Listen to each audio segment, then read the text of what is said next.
나온기술 연구실에서 연구하는 학생이고요. 예, 예, 마지막 세션 시작하겠습니다. 예, 서울대에서 지금 최진 선생님께서 계속 해주실 거고요. 그리고 오늘 아마 제일 재밌는 토론이 아닐까 싶습니다. 네, 하이에널 시리즈에서 익스플레인 오브 AI에 이제 어떻게 적용되는지 마지막 보여드리겠습니다. 안녕하세요. 저는 양훈기술 연구실에서 지금 연구하고 있는 최진이라고 하고요. 사실 교수님이 한 3주 전에 한번 톡 해볼래라고 하셔가지고 저는 그래서 같이 해볼게요라고 하고 준비를 시작을 했어요. 처음에는 이제 저희 연구실에서 그 AI를 써서 어떻게 연구를 하는지 그 컬렉션을 해서 발표할까 하다가 이런 다른 발표들을 많이 했어가지고 이 기회가 아니면은 내가 생전에 공부할 시간이 없을 것 같아서 제가 일단 첫 번째 이유로 이 발표를 준비한 이유고요. 두 번째 이유는 항상 저희 교수님이 그 미팅할 때 하시는 말씀이 있어요. 그래서 어떤 이유로 이 AI가, 이 모델이 이런 아웃풋을 주었는가? 대한 질문을 항상 하세요. 사실 저희는 할 수 있는 답이 그렇게 많지는 않거든요. 결과를 보니 그렇다. 아니면은 예를 들면 BT를 썼으면은 이 인풋 피처가 많은 영향을 주는 것 같다.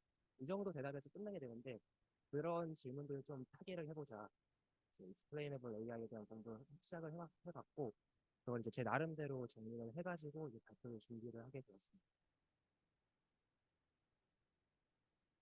일단 인트로덕션부터 얘기하면은 아까 앞에 연사분들께서 되게 잘 설명을 해주셨듯이 저희 이제 하이에너지 피직스에서도 AI는 정말 많은 분야에서 사용이 되고 있어요. 일단 제 기본적으로 가지고 있는 마인드는 뉴럴 네트워크는 피팅 펑션이라는 어떤 제너럴한 피팅 펑션이라는 마인드를 가지고 저는 접근을 자주 하는데 그래서 예를 들면 파턴 디스트리뷰션 펑션이나 아니면은 하드웨어 이전 이런 프래그멘테이션 펑션 같은 경우에 이런 모델링을 할 수가 있고 그리고 특히 저희 CMS나 아틀라스에서 많이 사용하는 거는 제태기, 디테일이나 아니면 글루온과 퍽, 라이트워크의 차이 또는 부스티드 헤비 퍽태기 이런 것들도 많이 쓰이고요. 요즘 진행되는 연구 중에 좀 재밌는 거는 이제 DNN을 트레이닝 시키고 이걸 FPGA에 넣어서 트리거에 적용시키는 이런 스터디로 온라인에서 아예 파트 리턴을 진행하고 큐 관리를 하는 이런 스터디로 쓰이고 있고요. 그리고 아예 그냥 랜덤 넘버부터 파이널 스테이트까지 한 번에 그 모델링을 해버리는 스터디로 존재를 하는 걸로 알고 있어요. 이거는 좀 좋아하진 않지만 다른 여러 가지 영역에서 또 저희가 사용을 할 수 있을 거라고 기대를 하고 있습니다. 근데 문제는 이런 모델들이 정말 서세시한에도 불구하고 얼만큼 저희가 이런 모델들을 이해를 하고 있는가는 좀 다른 문제라고 생각을 해요. 우선은 이제 이 Explainable AI, 이제 앞으로 XAI라고 부를 건데 그게 무엇이고 그리고 왜 우리가 필요한지에 대해서 조금 이야기를 해보자면은 기존 저희가 가지고 있는 모델들이 가장 잘하는 것은 어떤 인풋 피처 상에서 인풋 그 피처들 간의 코릴레이션을 파악하는 거는 정말 잘한다고 저희가 알고 있어요. 근데 그 코릴레이션만 가지고 어떤 인과관계를 설명하는 거는 많이 약하다고 저는 지금 생각을 하고 있어요. 그래서 이게 또 다른 AI 도메인에서 어떻게 이해를 하고 있나 를 한번 쭉 찾아봤는데 이게 제너럴한 어떤 데피니션은 존재하는 것 같지는 않고 그 XI가 어떻게 정의를 내려야 하는지에 대해서는 좀 논란이 될 수가 있는 것 같아요. 근데 가장 많이 설명하는 것은 우선은 이제 그 XI가 내놓는 아웃풋 자체가 투명해야 된다. 즉 저희가 이해할 수 있는 어떤 매트릭을 생성할 수 있어야 한다. 그럼 이 매트릭을 가지고 이런 이제 신뢰성을 확보를 할 수 있는데 이런 매트릭이 있으면은 그 모델이 가지고 있는 인과관계를 설명할 수가 있겠죠. 이런 거에 의해서 어떤 신뢰성을 확보를 할 수 있고 그리고 가장 많이 적용하는 거는 그 실제 트레인셋의 바이어스를 어떻게 잡아내는 트레인하면서 생긴 바이어스를 어떻게 잡아내는가에 대해서 많이 적용을 하려고 하는 것 같아요. 그래서 밑에 이미지를 보시면은 어, 아까 나왔던 예시 중에 이제 소와 양을 구분하는 소와 낙타였나요? 그걸 구분하는데 이게 백그라운드가 초원인지 아니면 사막인지 가지고 이게 구분을 하는지 아니면 실제로 이제 소와 낙타를 찾고 구분하는지 그거에 대한 어떤 예시로 이제 그 이미지에 이제 픽셀의 어트리뷰션을 적용을 해서 실제로 모델이 어느 부분에 집중을 해서 얘네 스코어를 내리는지를 보여주는 건데 보시면은 첫 번째 양과 소를 구분하는 거거든요. 보시면 양과 소를 정확하게 집어내는 거를 확인할 수 있죠. 밑에는 사람과 새를 구분하는 건데 마찬가지로 새를 잡아내면서 아 얘가 새다라고 이제 판단을 한다는 거를 알 수가 있습니다. 그 두 번째는 이제 인풋 데이터 셋, 트레이닝 셋과 테스트 셋 사이에 어떤 그 트레이딩 모델이 트레이닝 셋에 바이어스가 걸렸는지 걸리지 않았는지를 확인하는 건데 인풋의 임포턴스를 비교를 하면서 트레이닝 셋과 테스트 셋에 대해서 얘네가 어떤 바이어스가 걸렸는지 확인을 하는 방법입니다. 서베이 있는 거는 어떤 식이죠? 아, 그 서베이는 그 XAI가 정확히 뭐다라고 이제 정의를 내리고 싶은데 이제 아직 그런 정의에 대한 레퍼런스는 그걸 정의를 하려는 시도는 없고 그냥 최근에 이제 이루어지고 있는 연구들을 쭉 모아가지고 한번 정리한 그 논문이 있더라고요. 그래서 한번 일단 알아봤습니다. 거기서 나온 논문. 네, 그리고 XI에 대해서 이제 정의는 없지만 어떤 카테고리화는 할 수 있는 것 같아요. 그래서 첫 번째는 이 XAI가 로컬인지 글로벌인지 얘는 무슨 얘기냐면은 어떤 모델이 하나의 인풋 피처에 대해서 집중해서 익스플레이션을 할 수도 있고 아니면 모든 인풋 피처에 대해서 한꺼번에 이제 설명을 할 수도 있죠. 이런 게 이제 로컬 글로벌 또는 모델 아키텍처 상에서는 어떤 뉴런의 그라디언트만 가지고도 할 수 있고 아니면 그 모델 전체를 가지고도 할 수 있고 이런 게 가능하고요. 또 메소돌로지는 뭐냐면 이 지금 제가 설명하려고 하는 XI가 어떤 알고리즘 상으로 어떻게 적용할 것인지, 그러니까 내가 인풋 데이터셋에 집중할 건지 아니면 모델 그 자체에 집중할 것인지 이런 메소돌로지 상에서도 구분을 할 수 있고 또 이제 유세지 같은 경우에는 이 방법이 이 모델이 이제 빌딩 될 때 얘네가 내추럴한 인트린식한 익스플레네이션 메소드를 가지고 있는지 아니면 이 모델 디펜던트한 익스플레네이션이 가능한지 이런 구분점은 가지고 있는 것 같습니다. 오늘 제가 이 톡에서 얘기할 거는 이 XA 메소드를 INGTBC에서 어떻게 적용을 해볼지를 일단 저 나름대로 구상을 해서 한번 준비를 해보았는데 첫 번째는 가장 간단한 모델부터 시작을 해서 특히 데이터셋의 기준으로 나눠주시면 될 것 같아요. 테이블 데이터셋부터 시작을 해서 그래프 데이터셋에서 어떻게 익스플레이션을 해볼지 한번 준비를 해보았습니다. 간단한 모델부터 시작을 할게요. 첫 번째 예제 뭐 정의 같은 게 없기 때문에 예제를 중심으로 설명을 해보고자 해요. 첫 번째 예제는 PT바 하드로닉 디테이 안에 PT바랑 QCD 멀티젯 얘네를 구분하는 예제예요. 그러니까 샘플 데이터셋을 만든 거고, 제가 샘플 데이터셋 만들어 본 거고, 이 어떤 피지컬한 인투이티션을 가지고 어떤 베리어블을 정의하지 이런 게 아니라 그냥 연구실에 있는 인풋 데이터셋 들고 와서 만들었습니다. 그래서 어, 일단 PT바 하드로닉 디테이 하는 경우에는 딱 다이아그램에서 리딩 오로만 봤을 때 6개의 제수를 가지고 있는 걸 알 수 있고, 그리고 밑에 QCD 잭 같은 경우에는 4개의 잭인데 사실 이건 이제 업투 파톰까지고 이제 샤워링을 하면 더 많은 잭을 가질 수 있겠죠. 하지만 이제 넘버 오브 잭이나 이제 비잭 같은 게 가장 강력한 디스크리미네이션 파워를 가질 수 있겠다라고 생각을 해볼 수 있고요. 그래서 이 인풋 데이터셋에 사용된 피처는 총 이제 4개까지의 잭만 가지고 이 4개의 잭의 포먼텀이랑 그리고 빅젯이라고 디태깅하는 알고리즘이 있거든요. 근데 이 알고리즘이 B와 라이크버그를 구분하는 스코어가 있고 또 퍽이랑 글로를 구분하는 스코어도 있어요. 그래서 이 두 가지의 스코어도 넣어주었고 그리고 사실 큰 기대는 하지 않고 일렉트로매그네틱 그리고 하드론 뉴런 에너지 스펙트럼도 넣어주었습니다. 그리고 이벤트 레벨에서 몇 개의 젯이 있는지 그리고 이젯 PT의 스칼라썸 그리고 모든 젯의 이제 콤비네이션에 대한 델타 R이 존재할 텐데 그거 이제 에버리지 값. 젯이 많으면 이 에버리지 델타 R이 작을 거고 젯이 적으면은 이 에버리지 델타 R이 커지게 되겠죠.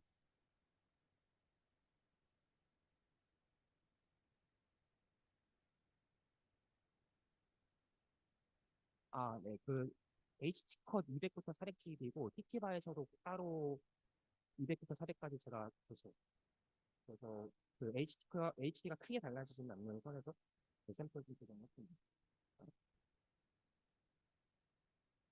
그래서 샘플은 TT바랑 QCD 각각 30만 개씩 총 60만 개 사용했고 6개월 3으로 진행을 했습니다. 그래서 디시전 트리는 이제 많이 얘기했는데 가장 첫 번째로 이제 익스플레이너블한 AI를 얘기하기 전에 가장 많이 얘기하는 BDT니까 가져온 거고요. 그리고 이 BDT는 저희가 어떤 인피니티라는 값을 생성을 하고 그 인피니티를 낮추는 방향으로 트레이닝을 하잖아요. 보통 G인이나 엔트로피를 사용하는데 그 어떤 베리어블 상에서 이 인피니티가 얼마나 낮아지는지 보면은 그 피처가 얼만큼 인풋했다는지를 저희가 알 수 있기 때문에 간단하게 패키지 사용해서 이런 피처 인터넷을 뽑아낼 수가 있어요. 보시면은 리딩 세이브 비트로 스코어가 가장 높은 임포턴스를 가지는 걸 볼 수 있고, 아까 말했듯이 넘버 오브 도 중요하고, 그리고 다른 베리어블들도 쭉 있는데 어느 정도 예상대로 나오는 걸 알 수 있죠. 다만 이 샘플 같은 경우에는 이 모델 같은 경우는 일부러 좀 오버핏을 시켰어요. 랜덤 포레스트 사용했는데 그 트리의 뎁스를 제한하지 않으면은 그냥 100%까지 트레이닝 시킬 수가 있거든요. 그래서 일부러 오버피팅 시킨 모델이라는 건 미리 밝혔고, 또 하나의 방법으로 피처 인포텐스는 그 랜덤 포레스트 모델 자체가 이제 가지고 있는 설명이고, 또 다른 방법으로 permutation inference라는 게 있는데, 얘는 뭐냐면은 이 인풋 피처에서 어떤 한 피처만 셔플링을 하는 거예요.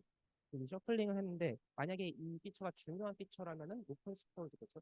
근데 셔플링을 한 이후에는 이 피처가 결국에 랜덤 넘버처럼 들어가는 거잖아요. 그럼 이 스코어가 낮아지니까 얼만큼 제가 그 매트릭을 가지고 얼만큼 이 매트릭이 낮아졌는지를 확인을 하면은 얘가 얼만큼 중요한지 알 수 있겠다. 라는 이제 발상에서 출발한 거고요. 이거는 사실 BDT가 아니라 DNA 같은 어떤 테이블을 데이터셋에 쓰는 모델에도 사용을 할 수 있는 방법입니다. 그리고 또 좋은 점은 만약에 이 셔플링을 통해서 다른 피처들 간의 콜리레이션이 존재를 했다고 가정한다면 이 셔플링이 내추럴하게 이 콜리레이션을 깨버리기 때문에 다른 피처 간의 콜리레이션도 그 제거를 하면서 이 피처의 임포텐스를 측정을 할 수 있다라는 장점이 있어요. 그래서 일단 첫 번째로 가져온 예제는 한번 오버피팅을 한번 이런 피처 임포텐스를 사용해서 컨트롤을 해보자. 우선 저희가 알고 있는 또는 뭐 제가 알고 있는 오버피팅 트러블이 일어나는 이유는 이 트레인셋과 밸리데이션 또는 테스트셋의 인풋 피처의 디스트리뷰션이 달라서 트레인셋에 바이어스가 걸리는 경우 오버피팅이 일어난다라고 생각을 할 수 있고, 그렇다면은 이 인풋 피처의 임포턴스가 어떻게 바뀌는지를 확인을 해보면 이 트레인셋과 밸리데이션에서 이걸 확인을 해보면 같게 나온다면 이제 오버피팅이 되지 않았을 거고, 다르게 나온다면은 오버피팅이 될 수도 있겠다라고 판단하는 근거가 될 수 있겠죠. 그래서 아까 사용한 모델을 다시 가져와가지고 한번 그 트레인셋과 밸리데이션 속에서 이 퍼뮤테이션 임포텐스를 쭉 그려본 거예요. 왼쪽 위에 플랫을 보면은 쭉 이렇게 트레인셋에서의 피처 임포텐스가 나오는데, 이제 밑에 보면은 밸리데이션 셋에서 이 순서가 바뀐 거죠. 트레인셋의 바이어스가 걸려 있는 걸 확실하게 저희가 볼 수가 있죠. 그리고 오른쪽은 맥스 뎁스를 좀 바꿔가면서 한번 이 트레인 어큐러시랑 밸리데이션 어큐러시만 어느 정도 얼추 맞게 조절을 하면서 트레이닝을 시켜봤는데요. 보시면 트레인셋과 밸리데이션 셋에서 이 퍼뮤테이션 임포턴스가 비슷하게 나오는 것을 확인할 수가 있습니다. 이런 식으로 오버피팅을 조절할 수 있구나라는 생각을 해볼 수가 있고, 뭐 BDT는 사실 아니다 아시니까 좀 더 재밌는 이그샘플로 가기 위해서 DNN을 가져왔는데요. 똑같은 데이터셋을 사용했고, 이제는 진짜 그냥 히든 레이어 3개만 넣고 댄스 각각의 레이어에 64개의 뉴런을 넣어가지고 한번 트레이닝을 시켜본 거예요. 아까 BDT에서의 그 스코어가 87%인가 정도 나왔었는데, DNS는 거의 90% 정도 어크레시가 나와가지고 BDT보다는 성능이 좋네라고 생각을 할 수가 있을 것 같아요. 그리고 이제 트레이닝 시켰을 때 뭐 크게 오버피팅 되는 거는 당연히 되지가 않았습니다. 근데 문제는 BDT는 아까 인트린식한 그런 디스플레이가 가능하고, 물론 DNN도 아까 말한 퍼뮤테이션 인터페이스를 가지고 설명을 할 수는 있지만 어느 정도 저희는 블랙박스라고 생각을 하는 경향이 있죠. 그럼 저희가 과연 이 DNN에서 어떤 설명 가능한 매트릭을 만들어낼 수 있을까? 이 매트릭을 통해서 뭔가 얘기를 해야 저희가 엑셀을 쓰고 있다라는 이야기를 할 수 있기 때문에 한번 이 부분에 대해서 좀 이야기를 해볼게요. 이것에 대해서는 이제 attribution이라는 개념을 알아요. 근데 이 attribution은 뭐냐면은 그 DNN 같은 경우에 이제 테이블러 데이터베이스 같은 경우에는 인풋 피처로부터 아웃풋 스코어까지 매핑을 할 수가 있잖아요. 그럼 이 스코어 매핑에 대해서 어떤 피처 벡터에 대해서 attribution 벡터를 이제 같은 디멘션으로 정의를 할 수가 있고, 만약에 이 피처가 중요하다면 attribution이 커진다라는 식으로 어떤 릴레이션을 저희가 줄 수 있을 것 같아요. 다만 이 릴레이션을 어떻게 주는지에 따라서 이제 그 페이퍼마다 하는 방법이 달라지게 되는데, 일단 첫 번째로 저희가 주목할 수 있는 사실은 DNN 자체는 미분 가능하기 때문에, 그래서 이 어트리뷰션을 어떤 인풋에 대한 그레디언트 값으로 저희가 줄 수 있다. 이게 뭐 인피니테시멀 하든 아니면 파이널트한 그레디언트든, 그리고 어떤 패스에 대한 인테그랄도 존재할 수가 있는데, 이거 어떤 패스에 따라서 인테그랄 하는지에 따라서 그뭐 빅리프나 LRF나 뭐 인테그레이트 그레디언트나 이런 방법이 달라지게 돼요. 그러면은 이 어트리뷰션이 과연 어떤 방법으로 했을 때 가장 정확하게 저희가 임포턴스를 측정을 할 수 있는가에 대해서는 논란의 여지가 아직은 있다고 생각을 하고, 다만 제가 여러 개 논문 찾아보다가 제 마음에 들었던 건, 그리고 저는 아무래도 베이스가 물리학과이기 때문에 그런 공리를 가지고 접근하는 거를 조금 더 좋아합니다. 어트리뷰션이 만족해야 되는 것 중에 저희가 주목할 것은 인테그레이티드 그레디언스라는 메소드를 좀 더 주목해서 바라볼 건데, 이 인테그럴 그래디언스는 논문을 그냥 시작부터 공리로 깔고 가요. 이 어트리뷰션이 뭘 만족해야 되는가. 첫 번째는 센시티비티라고 해서 모든 인풋이 다 같은데 하나의 피처만 다르다고 했을 때, 그리고 이 인풋이 들어가는데 아웃풋이 달라지면은 이 이 인풋 피처에 대한 어트리뷰션은 0이면 안 된다. 이게 센시티비티고요. 그리고 임플멘테이션 인베리언스는 두 모델이 존재하는데 두 모델이 모든 인풋에 대해서 모든 같은 아웃풋을 준다면, 하지만 그 안에 모델 아키텍처는 다를 수 있겠죠. 이런 경우에 어트리뷰션이 다르면 안 된다. 이 두 가지 공리를 사용해서 어, 공리가 만족이 되어야 한다라고 주장을 하고, 그거에 대해서 다른 방법론들은 이런 관례들을 들어가면서 만족하지 않지만, 여기서 사용한 인테그리티 그레디언트 이거는 뭐냐면은 어떤 베이스라인 인풋을 잡고, 그리고 저희가 어떤 한 피처를 잡았을 때 그 피처 스페이스 상에서 어떤 패스를 보일 수가 있죠. 그 패스를 따라서 이걸 인테그랄 그 인풋 베리어블 하나만 가지고 쭉 이제 패스 인테그랄을 진행을 하면은 얘는 이제 센시티비티와 임플멘테이션 인그런스를 만족을 하겠다라고 증명을 합니다. 실제 논문에서. 그래서 요거를 사용해서 한번 저희가 설명을 해보려고 하는데, 아까 저희가 트레이닝 시킨 DNN 모델 있잖아요. 이 DNN 모델을 가지고 어트리뷰션을 한번 쭉 계산을 해봤어요. 물론 제가 직접 손으로 계산한 건 아니고 이미 패키지가 다 있습니다. 근데 아까랑 좀 다르게 좀 재밌는 걸 발견할 수 있었는데, BDT를 사용했을 때는 리딩에서 디폴트 스코어가 가장 중요했거든요. 근데 이 모델 같은 경우에는 물론 넘버 오브 젯이나 이제 HT로 중요하지만, 가장 이제 포스 리딩 젯의 Q와 G의 이제 그 스코어를 중요하게 보는 걸 알 수 있어요. 저는 생각을 한번 해보면은, 왜 처음 이 결과를 봤을 때 저는 너 BDT랑 같은 결과를 줄 테니까 그거 가지고 얘도 충분히 좋은 매축이다라고 이야기하고 싶었는데, 실패해가지고 한번 생각을 해보았는데, 이런 예상을 할 수는 있겠죠.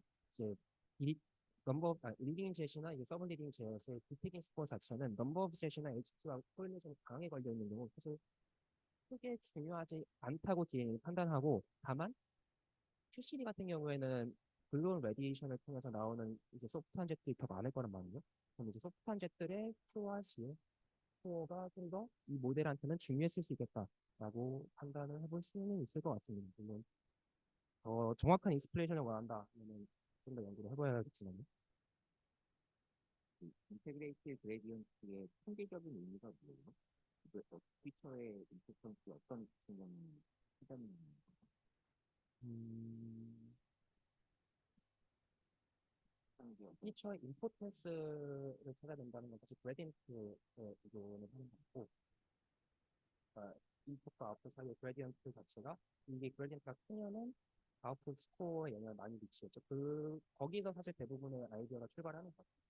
근데 이게 어떤 인풋 하나의 로컬 그레디언트가 그럼 모든 걸 결정하냐라고 말했을 때는, 그거는 이제 밸류 펑션이나 이런 다른 안에 있는 아키텍처의 영향을 봤을 때 이제 센시티비티나 임플멘테이션 밸런스를 만족하지 않는 것 같고, 이 그레디언트를 잘 조절을 하는데 이 두 가지 액션을 만족을 하려면 패스 인프를 해줘야 된다라고 A가 뭔데 인테그레이션이 알파는 패스에 대한 팔만큼.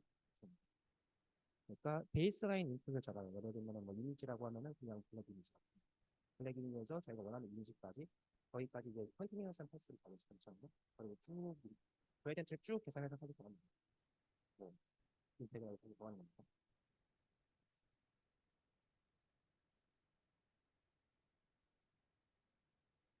실제로 이제 인풋 그래프까지 살펴보면 이렇게 확인할 수가 있고, 또 하나 재밌는 거는 저희가 아까 인테그레이티 그래프를 좀 계산해봤을 때 그 인풋부터 아웃풋까지 한 번에 인테그랄을 했는데, 저희 이제 빔 뉴럴 네트워크는 미분 가능하기 때문에 체인을 쓸 수가 있고, 그래서 어떤 특정 레이어에서 끊어버려가지고 거기까지의 이제 인풋 피처를 따로 계산을 해서 선택을 하면은 그 레이어의 임포턴스도 정확하게 첫 번째 식은 각각의 피처에 대한 레이어의 임포턴스고 두 번째 식은 그걸 다 합친 건데 이 컨덕턴스라고 정의를 해서 네, 그 PT와 샘플에서 네. 이게 줌 매칭 한 건가요?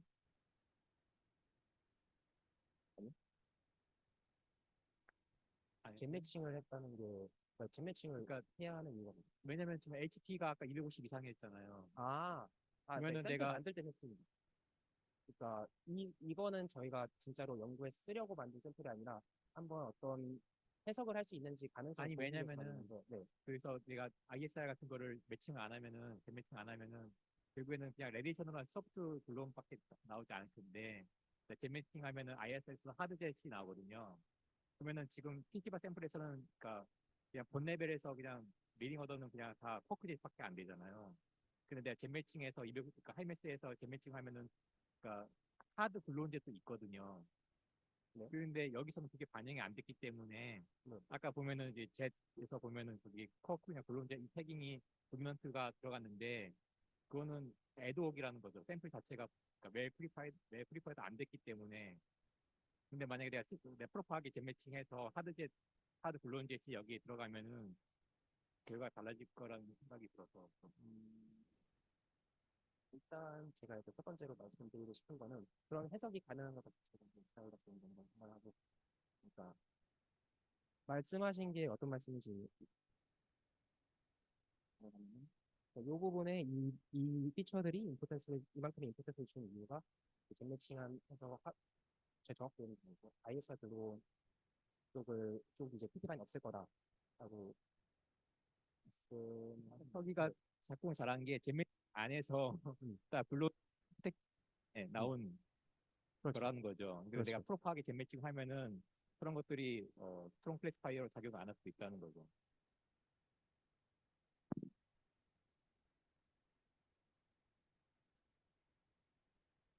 일단은 리딩 소재에서 네, 일단 TT반은 이제 거의 그런 적이 없을 거고. 이죠 네, 리딩 포지션이라도 HT가 크면은 제가 네, 얘기했지만 하드 아이스가 튀어나온다니까요. 그게 상당히 커뮤니티리얼, 그러니까 그러니까 그러니까 TT바 올 하드에서 그게 네, 이제 커뮤니티 이슈가 들어가는 게 네, 하드 ISR이 글론젯이 있는데 그게 어 소프트하지 않기 때문에 네, 생기는 문제고 네. 그거를 우리가 없앨 수 없는데 여기서도 그럼 똑같은 문제 때문에 지금 이게 베리데이션이 안 되는 거죠.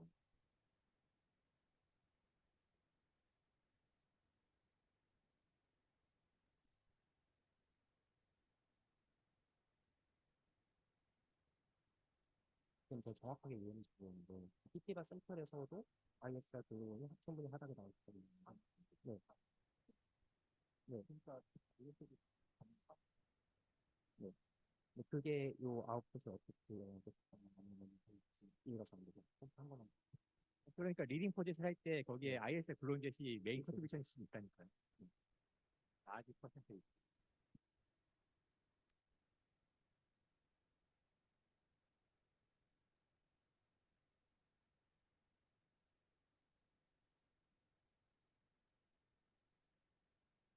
그러면은 지금 약간 하고 싶은 말씀이 제가 지금 요 해석을 잘못했다는 거죠.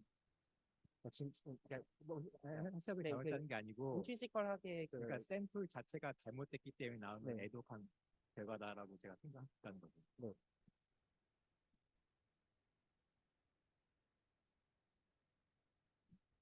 그리고 지금 폭의 반영이랑 좀 다른 이야기라 뭐 예, 예, 지금 뭐 이게 뭐 이 모델을 가지고 저희가 어떤 어널리시스를 하고 싶은 거라는 라는 말씀이고 이 샘플을 이제 정확히 어떻게 만들어야 되는지까지 들어가게 되면은 지금 완전 다른 방향으로 갈 것 같아서 제가 말을 많이 못했는데 일단 어떤 말씀인지 그, 그,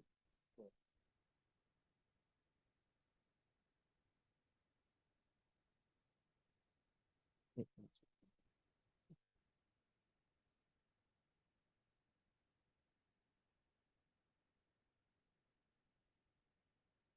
네, 예. 그래서 네. 그래서 실제로 이제 이 컨더퍼스라는 개념을 사용하면은 그 뉴런의 임포턴스 자체를 저희가 측정 매저를 할 수가 있고 보시면은 이제 64개의 뉴런을 사용했을 때 가장 많이 액티베이트된 15개 뉴런이랑 가장 조금 액티베이트된 15개 뉴런을 이제 이런 것도 비주얼라이징을 할 수가 있어요. 여기서 한번 생각을 해본 게 그러면은 이제 이걸 가지고 모델 캐패시티 자체도 저희가 옵티마이제이션 시킬 수 있지 않을까라는 생각을 해봤고, 그래서 일단은 모델을 좀 크게 만들어서 히든 레이어 두 개는 이제 512, 512 개의 뉴런을 가지도록 한번 만들어서 트레이닝을 시켜본 다음에 컨덕터스를 한번 쭉 줘봤어요. 보시면은 이제 가장 액티베이티드된 이 플러스 어떻게 되거든요. 가장 액티베이티드된 뉴런 대비 이제 0.01이면은 그 0.01% 안에 얼만큼의 뉴런이 액티베이트가 됐는가를 나타낸 플랫이거든요. 보시면은 이제 512부터 시작해서 엄청나게 빠른 속도로 감소하는 거예요. 그렇죠. 그래서 대부분의 뉴런은 이제 가장 액티베이트된 뉴런의 0.1%로 액티베이트가 되지 않았다라고 생각을 할 수 있고, 그럼 요거를 가지고 한번 모델을 다 새로 만들어서 트레이닝 시켰는데, 이때 모델은 저 클래스를 이제 기준으로 0.1%를 기준으로 그러면 첫 번째 레이어에 128개, 두 번째 196개 정도 뉴런을 가지고 한번 만들어 보자. 뭐 해서 트레이닝을 시켰을 때 이제 밸리데이션 그래프를 보면은 저 보라색이 512, 510이고 그 노란색이 128, 96인데 이게 밸리데이션 그래프가 어큐레시가 밸리데이션에서 그 캐패시티가 큰 모델은 갑자기 떨어지는데 그 작은 모델은 잘 올라가는 걸 확인할 수 있죠. 그래서 오버피팅가 좀 중요한 거를 볼 수가 있고 실제로 액티베이션 된 뉴런의 개수를 봤을 때도 왼쪽에 비해서 오른쪽은 좀 더 많이 물론 이 X 값을 봤을 때는 정말 큰 값은 아니지만 대부분이 왼쪽에 비해서는 많이 액티베이션이 이루어지고 있는 것을 확인을 할 수가 있습니다. 두 번째로 이제 좀 더 컴플렉스한 모델로 넘어갈 건데요. 우선은 그 전에 제 하이에너지 피지스에서 사용하는 데이터 리프레젠테이션에 대해 이야기를 조금 하고 싶은데 첫 번째로 저희가 가장 많이 쓰는 데이터는 아무래도 아까 말한 테이블러 데이터셋 아니면 뭐 바이너리 트리도 가끔 사용하는데 이런 데이터셋의 문제는 저희가 아까 앞에서 봤듯이 피치를 4개에서 뭐 가장 PT가 큰 4개의 제작 자르잖아요. 그런 식으로 매뉴얼한 오더링이 들어간다. 이런 단점이 있고요. 이게 어떤 퍼포먼스 임페어를 줄 수도 있고, 바이오스를 줄 수도 있고, 그리고 이 리스트 자체의 길이가 픽스가 되어 있기 때문에 네, 이런 문제가 발생하는데 저희가 실제로 사용하는 하이에너지 필스 이벤트는 재생 개수에 대한 제한은 사실 없죠. 물론 그게 하이 멀티플리시티까지의 디스트리뷰션을 얼만큼 데이터랑 잘 맞추냐 이건 좀 다른 문제지만 하고 싶은 말은 이제 이벤트 자체의 넘버 파티클은 플렉스블하다. 그래서 가장 많이 사용함에도 불구하고 내추럴한 데이터셋인지는 조금 생각을 해봐야 되는 거고요. 두 번째는 이미지 데이터셋도 많이 쓰는데 이미지 데이터셋은 보통 어떤 뭐 에타5 플레인의 칼로리미터가 가지고 이제 에너지 디포짓을 쭉 점해가지고 이제 표현을 한다거나 하는 방법을 사용하는데 문제는 저희가 실제로 이미지로 표현하고 싶은 표현 외에 다른 베리어블들을 어떻게 스무스하게 인테그레이션을 할지 물론 이미지 패스 하나 넣고 dense한 패스 하나 넣고 이런 식으로 만들 수 있겠지만 막 스트레이트포워드하지 않고 또 이제 넘버 오브 파티클 자체는 이벤트 레벨이라는 이제 10개 그리고 뭐 제시라면은 뭐 많아야 한 50개 그 안에는 파티클들이 있는데 저희가 사용하는 픽셀은 1000개 오잖아요. 그래서 이게 또 매우 스퍼스한 리프레젠테이션 데이터 메모리상 낭비도 심할 수 있다. 라고 생각할 수가 있고요. 요즘 많이 사용하는 건 이제 그래프나 파티클 클라우드 같은 리프레젠테이션을 많이 사용하는데 그래프 자체는 이제 저희가 오더링을 사용하지 않고 또 어떤 파트들 사이에 익스체인지에 대해서 퍼뮤테이션 인더넷을 가지고 있기 때문에 어떻게 보면은 저희가 사용하는 뭐 하이에너지 피스 이벤트의 가장 내추럴한 리프레젠테이션이다 라고 말을 할 수 있어요. 근데 어떻게 보면이라고 하는 얘기는 이런 이제 그래프셋을 인풋으로 넣을 때 그 노드 자체의 피처와 엣지 사이의 피처를 넣을 수가 있어요. 근데 어떤 세 개의 파티클 사이의 관계에 대한 인포메이션을 여기에 내추럴하게 코딩하기는 straightforward하잖아요. 그래서 각각의 장단점이 있고 또 꼭 어떤 데이터셋을 써야 가장 좋은 결과를 준다라는 건 어떤 문제인지에 따라 다르다고 생각합니다. 그리고 두 번째로 가져온 이그젠플은 실제로 제가 연구하는 거라서 가져와 봤고요. 제가 연구하는 건 PHDM에서 라이트 찰리드스가 이제 탑에서 브런치하고 이 차지딕스가 WA로 브런치하는 경우를 연구를 하고 있는데 만약에 이 차지딕스의 매스가 130주이고 140주이고 수도스칼라 A의 매스가 90주일인 경우 얘가 TTG랑 많이 겹쳐요. 그리고 파이널 스테이트가 거의 같죠? 거의 같은 거 완전히 똑같죠? 그래서 B 한 개, Z 두 개, 여기서 그림상에선 이온 두 개, 그리고 반대편 탑에서도 이렇게 아니, 질문을 보자. 네. 질문을 참을 수가 없어서. 저기 그 일렉트리크 샤워링 하셨잖아요. 일렉트리크 샤워 집어준 샤워링을 시켰는데 이게 현재 PT나 뭐 먼트파울에 제대로 임플리멘테이션 되어 있나요?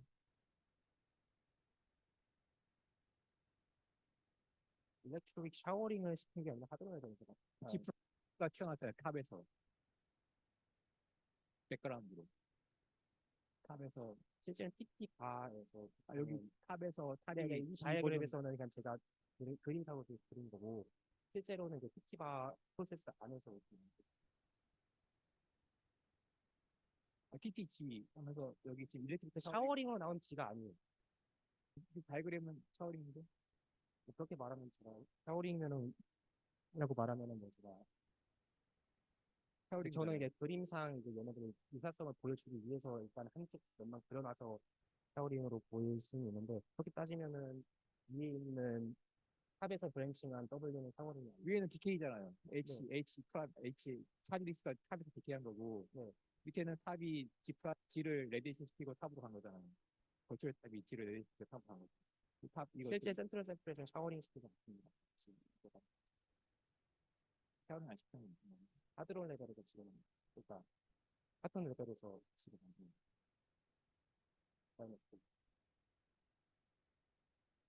그러니까 레드게이트에서 TT바 만들고 샤워링은 따로 합니다. TT바 G로 하신 거죠. 네. TT바 G가 DK 하나요? G가 미니로 디테일하는 이벤트 솔루션 만들 때 TT바 육류바로 만드셨나요?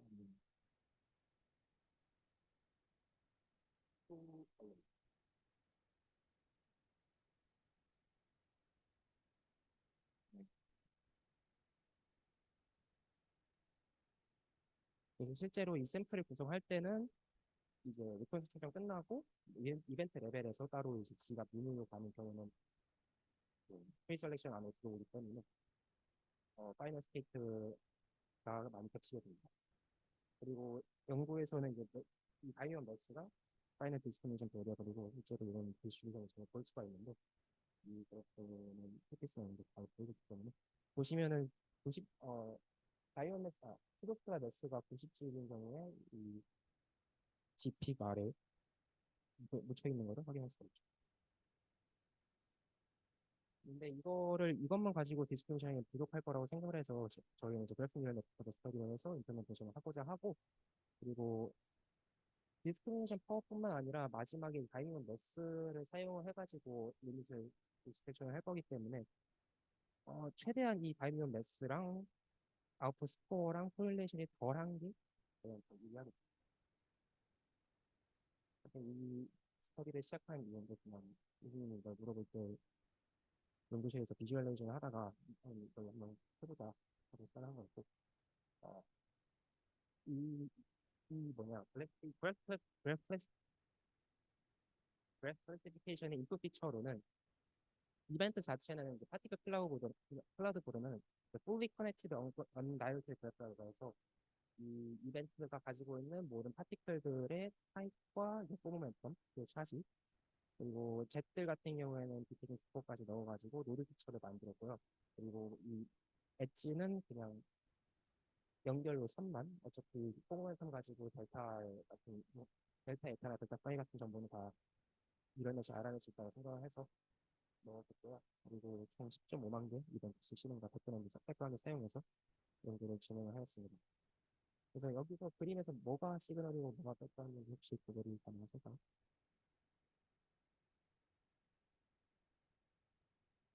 그래서 이런 그래프 인풋을 저희가 설명하기 위해서 뉴럴 네트워크, 그래프 뉴럴 네트워크가 필요한데 가장 기본적인 그래프 뉴럴 네트워크의 스트럭처를 제가 본따서 온 거예요.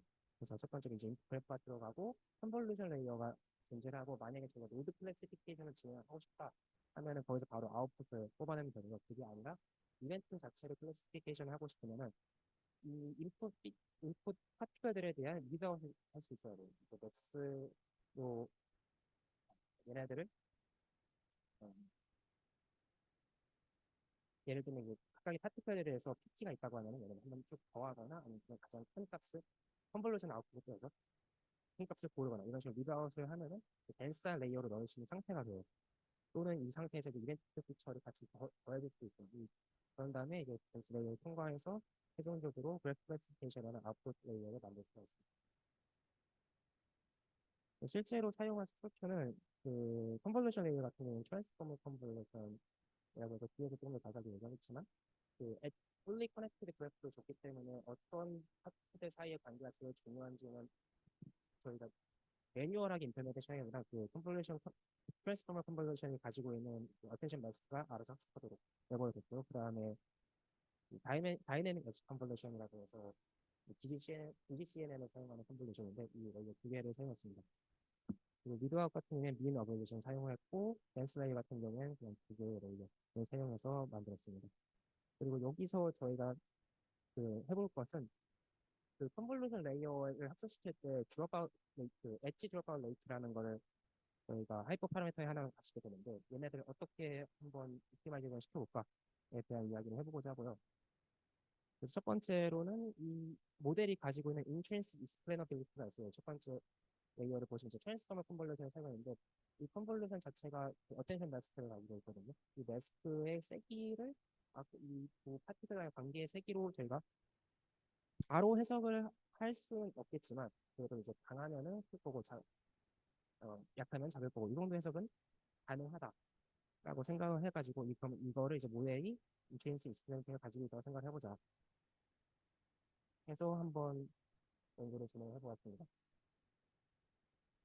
보시면은 그 밑에 그래프 보시면은 밑에 왼쪽 그래프는 두 미온 사이의 관계를 가장 많이 사용하고 있는 걸 볼 수 있고 오른쪽에 있는 그래프는 같은 이벤트임에도 불구하고 다른 파티들과의 관계를 좀 더 적극적으로 고려하는 모델인 것을 이 어텐션 매스크만 가지고 비주얼라이제이션을 할 수 있다는 것을 알 수가 있어요. 우리는 이것을 어떤 수치화해서 얘네가 정확히 얼만큼 얘를 사용한다라고 말하기는 좀 어려울 것 같아요. 그래도 해볼 수 있습니다. 그리고 컨볼루션 레이어 사실 아까 말했듯이 그 엣지 사이의 주어바 레이트를 조절할 수 있기 때문에 저희는 아까 그 발뮤 매스 자체가 디스크리미네이션 베리어블이기 때문에 이 베리어블이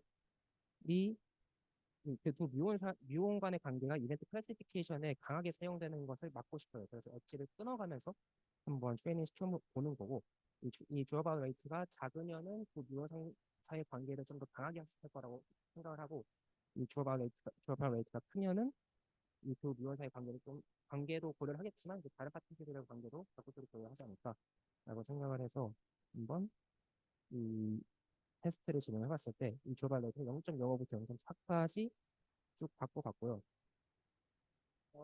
이 그래프는 뭐냐면 주어바 레이트에 따라서 이 엣지 매스크의 그 노멀레이즈드 레이쇼가 얼마로 가는지 보시면 왼쪽에서 그 주어바 레이트가 거의 없을 때는 거의 다이미오 첫 번째 레이어에서 거의 다이미오의 관계만을 사용하는 것을 확인할 수가 있겠고 그리고 너무 주어바 레이트가 크면은 이제 중요하게 생각을 해야 되는 다른 변수들을 고려를 못할 수도 있잖아요. 그런 경우에는 여전히 다시 다이미오 쪽으로 돌아가지만 한 주어바 레이트가 0.2에서 0.3 사이에서는 그 어텐션 매스가 끊어지는 것을 확인할 수가 있었습니다. 그리고 리서치 결과 자체는 모든 모델이 한 80% 정도로 어프로치를 주고 있고요. 그리고 이거는 또 다시 한번 비주얼라이징을 시켜본 건데 글로벌 레이트가 0.05인 경우에는 다임용 간의 관계가 명확하게 보이죠. 하지만 글로벌 레이트가 0.25인 경우에는 다임용을 사용하는 이벤트도 있고 사용하지 않는 이벤트도 있는데 확실하게 다른 이벤트 내의 다른 파티클들도 잘 고려를 해주고 있는 것을 확인할 수가 있었습니다. 그리고 이제 마지막 주제인데요. 만약에 그럼 저희가 이 연구를 진행할 때 사실 이거를 어떻게 설명을 할지를 생각을 하면서 연구를 하진 않잖아요. 그래서 모델이 intrinsic explanation이 불가능할 때가 있어요. 그리고 아까 이야기한 이제 트랜스포머 콤보 같은 게 어텐션은 사실 퍼스트 오더 그레디언트죠. 첫 번째 레이어에 대한 그런 엣지 매스크를 저희가 해석을 하기가 조금 물리적으로는 크게 와닿지 않는단 말이에요. 그러면 저희가 인풋부터 아웃풋까지 다이렉트하게 매핑을 할 수 있을까라는 생각을 해볼 수 있고 아까 말했던 인테그럴 그레디언트를 그럼 엣지에 대해서도 적용할 수 있냐 하면 할 수 있어요. 0부터 1까지 그냥 엣지를 적분해버리면 돼요. 그런데 이 파티클넷 아까 구성한 파티클넷은 이 엣지 웨이트를 서포트하지 않아요. 코드상.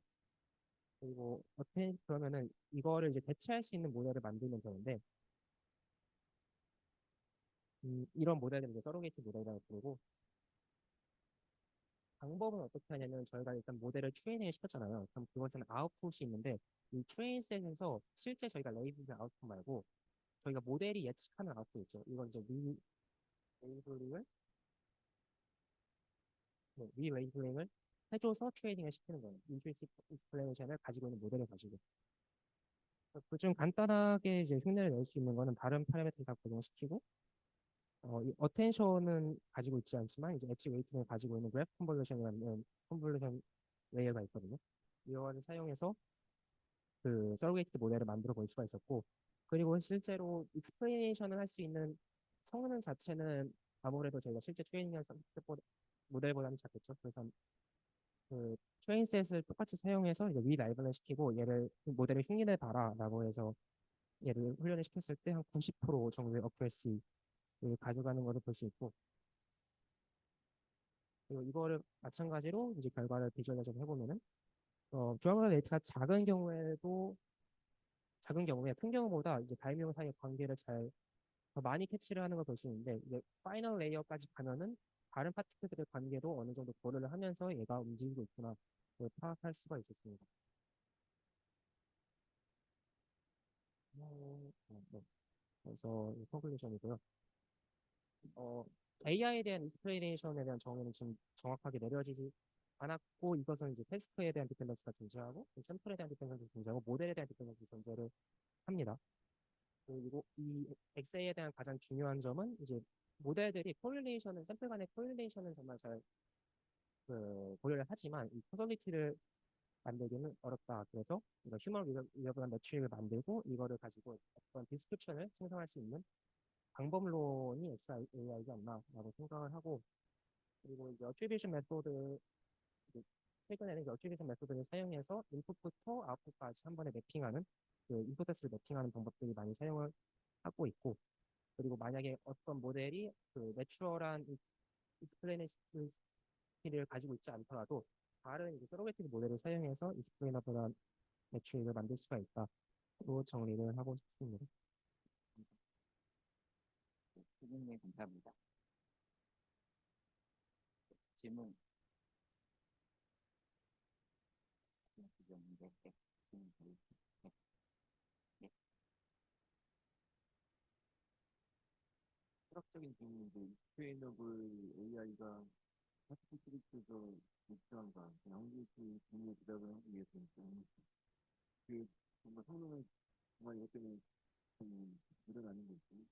그 익스플레이너블 AI의 필요한 분야가 또 있잖아요. 뭐 의사들이 환자들을 구한다거나 그런 데는 이제 필요할 것 같긴 한데, 과연 근데 뭔가 여기 입장에서 이게 과연 필요할지 좀, 성능을 가장 우선시한다면은 뭐 중요하지 않을 수도 있지만 근데 제 생각에는 만약에 저는 이제 BSM을 서치하는 사람이니까 어떤 BSM 서치에서 그 MC를 가지고 트레이닝 시켜가지고 모델이 아웃풋을 데이터랑 비교했는데 뭐 30, 뭐 50, 30이나 40가 나왔어요. 근데 그거가 과연 실제로 저희가 BSM을 찾은 건지 아니면은 그냥 단순히 모델 자체가 MC를 잘못 바이어스를 학습해가지고 데이터에서 데이터를 잘못 해석한 거죠. 그거는 아웃풋만 가지고 저희 성능만 가지고 내려지는 부분이 아니에요. 이런 부분에서는 중요하다고 생각을 하고 또는 사실 모든 분야에서 설명 가능성이 저는 중요하다고 생각을 하거든요. 예를 들면 트리거링에서도 한번 생각을 해보면은 어 아까 말씀하신 이 전통에서 뭐 오토인코더 같은 거를 트리거에 넣어서 설명했는데 오토인코더에서 로스 펑션이 그 아노말리를 뭔가 잡아내서 데이터에서 뭔가 익세스가 발견됐다. 근데 얘네가 설명할 수 없으면 이게 어떤 BSM 모델인지 아니면 뭔가 저희가 잘못해가지고 이 어노말리를 발견한 건지 알 수가 없잖아요. 그래서 저는 사실 모든 하이에너지 필리스에서 이런 방법론에 대한 게 중요하다고 생각합니다. 그 IG로 아까 그 테크 인포턴스 생각한 거에 피처들 간에 알고 있는 어떤 코덜리티가 뭐 실제 이 인포턴스 결과가 나온 거를 서포트 하나요? 만약에 피처들 간의 아이디는 푸들리스가 있다면. 그것을 소프트라고 이야기하기보다는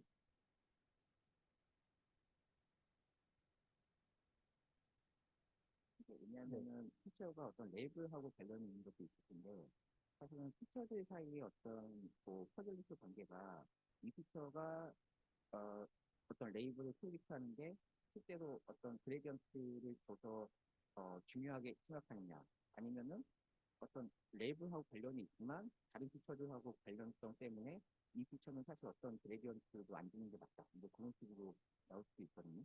그래서 어, 실제 이제 플러스 마이너스 되고 또 아니면 0이 되는 어떤 이 피처 임포턴스 자체가 어떤 코절리티 관계를 봤을 때 이게 어, 플러스가 나온 거는 당연히 플러스가 나와야 되는 거고.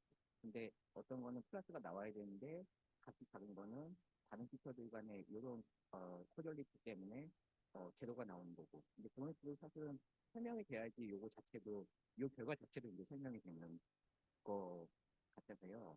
혹시 그런 식의 생각을 좀 해주실 수 있으신지. 따로 분석을 해본 건 있고요.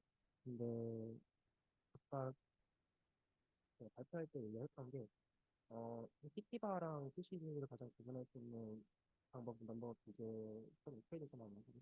그리고 여기서도 이제 BJS의 임포턴트, Z들의 이게 비태깅 스코어가 사실 높은 점수를 주는 게 맞다라고 BDT에서도 실제로 그렇게 나왔고 그렇게 보는 게 맞다라고 생각을 하는 게 맞는데 실제 작게 나왔잖아요. 거기 몇 번째 있는 그게 이제 앞에 QG 스코어가 리딩 BJ 여덟 번째 그 박스 바로 아래에 있는 게 리딩 BJ에서 스코어고 다른 BJ 스코어는 답이 있어서 있죠. 얘네들이 사실 가장 중요한 배열 중 하나라고 생각을 할 수가 있는데 얘네들 작은 결과를 준 게 위에 있는 배리어들을 크지 말고 뭐 MJ나 아니면 HT 같은 배리어들과 코릴레이션이 강하게 걸려가지고 얘네가 낮게 나온다 이런 종류의 해석은 가능할 수 있어요.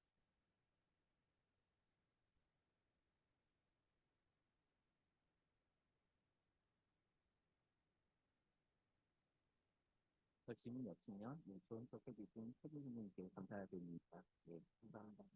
네. 아, 오늘 워크샵을 이제 마쳤고요. 네, 뭐, 선생님 중에 한 말씀.